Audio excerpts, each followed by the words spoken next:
So, can we really be better off in a better place by walking towards those thoughts that give us consternation, frighten us, make us uncomfortable, and even upsetting? Yes, yes, we can.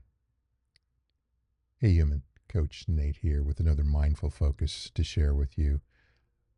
I want to talk about how embracing intrusive thoughts can be a good thing for our mental fitness. There are some studies that suggest that on average, we could have up to 60,000 thoughts a day. That's a lot, and some estimate higher, some lower, but on average about 60,000. To put that into context, the average number of heartbeats a day is about 100,000. So it begs to ask, what anything can we control 60,000 of within a day?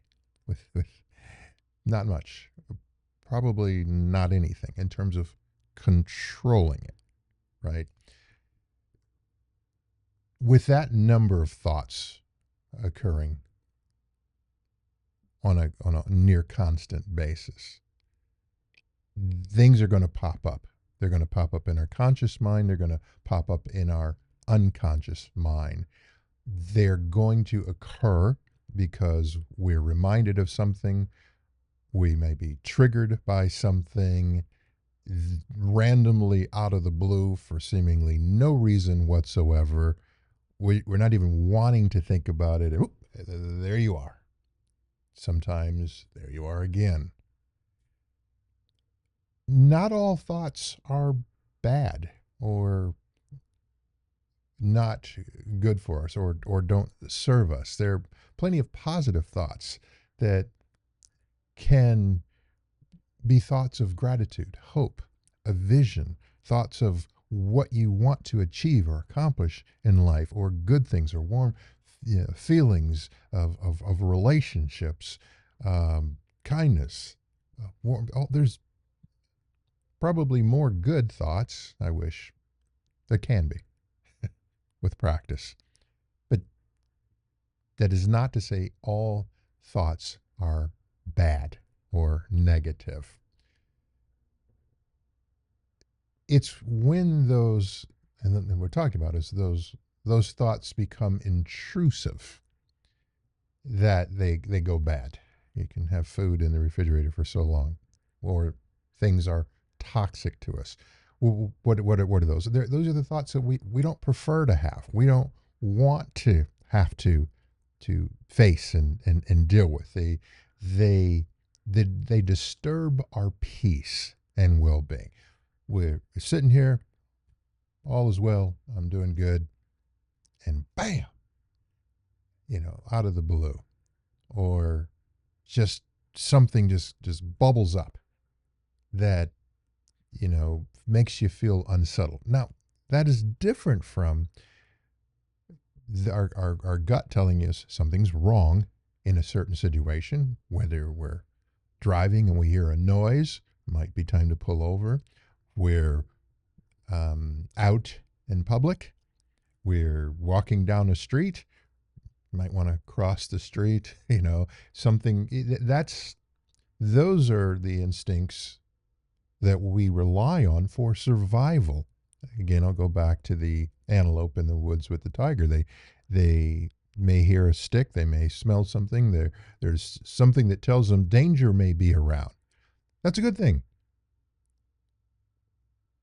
What is not so good is when we allow those instinctual thoughts that may occur that may be danger when there's no danger present whatsoever.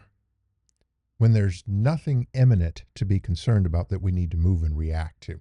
And we allow those thoughts to then fester, to remain, to dwell, to allow them to be unescorted, to ruminate, to repeat them over and over and over again, the impact that can have on us.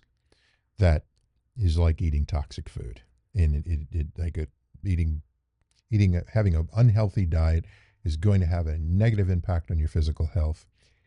Consuming an unhealthy diet of thoughts is going to have a negative impact on your mental health. There's no escaping. Our resilience may differ, but it's there. Yes, this person can eat chips and it may not have that big of an impact on them. This person, it could put them in the hospital. But in both cases, that's not healthy, processed, not good. Effect on the mental, physical health is there. And the same is true with thoughts. All right, so how do we let go, live now, win, Coach Nate? Well, glad you asked. One of the first steps in increasing our mental fitness when it comes to dealing with all of these thoughts that are coming in is ID the source. Where is this coming from? Was this triggered? Again, I'm talking about the negative, non-serving thoughts.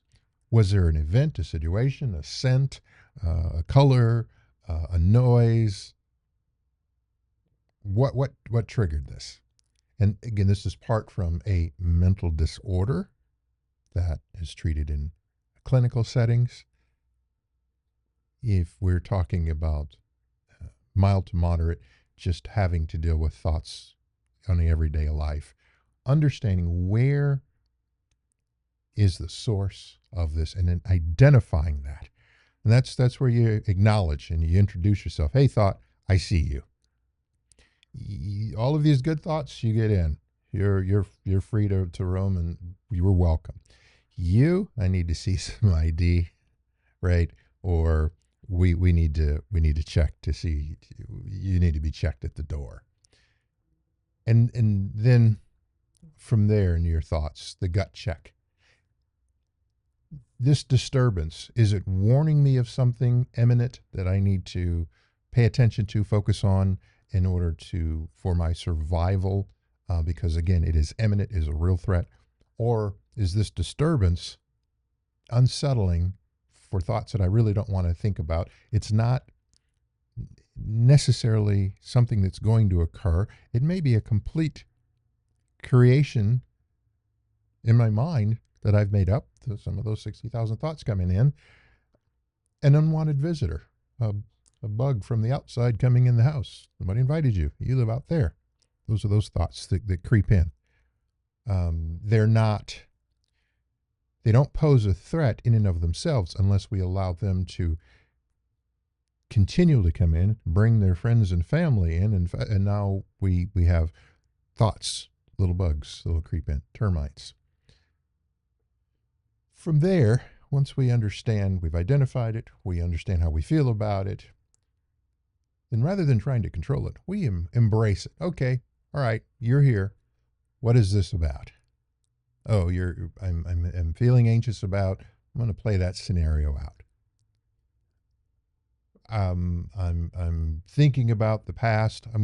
Okay, why do I feel that way? Deal with and process the emotions I've talked about in many videos, but to lean into the thought and say, I'm right here. I'm going to get in your face, thought. Not controlling it, but embracing it, playing it out, identifying, I see you. You're not sneaky. You're there.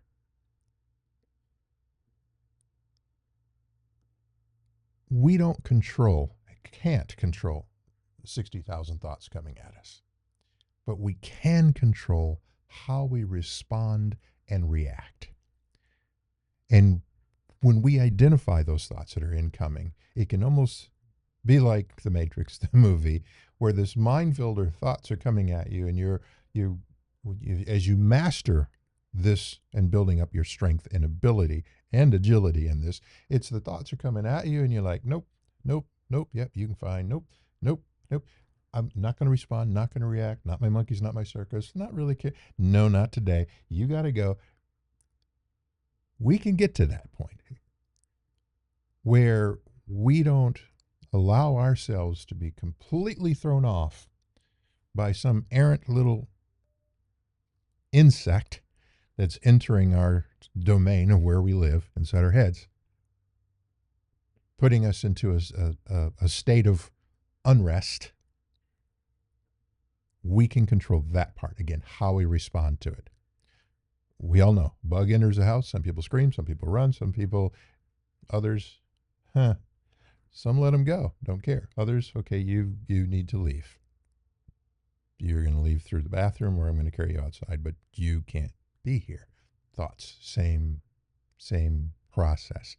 In learning how to do this, it is crucial to show yourself grace. 60,000 coming at you. No one can control that. No human. There's going to be times where you're going to miss one. It's going inside the head. It's coming at you. And is in learning this, we're going to get derailed. It happens. Don't beat yourself up. Don't give that thought more power, more control, more influence, a stick, to cause more harm by beating yourself up. I should have. It happened. It's there. Learn from it. Okay, I clearly identify you, and I'm going to improve, and I'm going to get better, and I'm going to continue on, and I'm going to keep doing this, and I'm going to improve.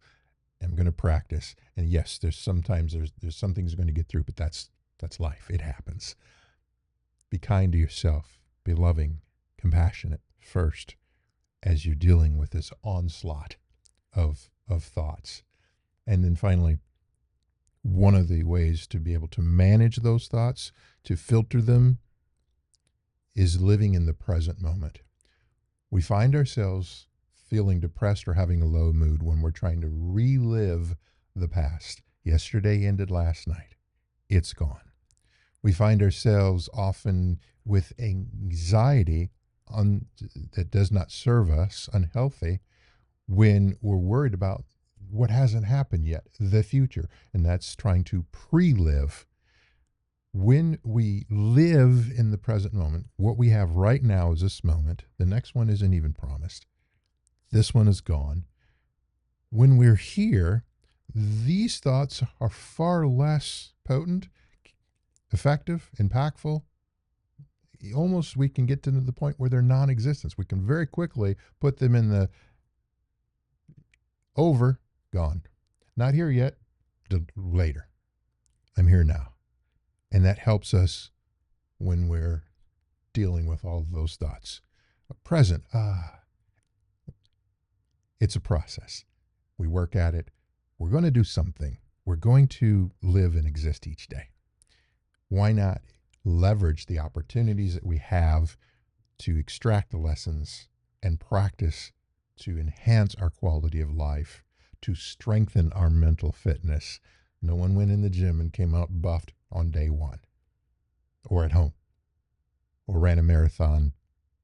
These are practice. But the more you practice, the better you get. And over time, you become more proficient and more fit and able to deal with what is, what occurs, life. Just sharing some insights with you. Feel free to try these or toss them. Both of those can be correct answers, but only you can make that determination for yourself on which one.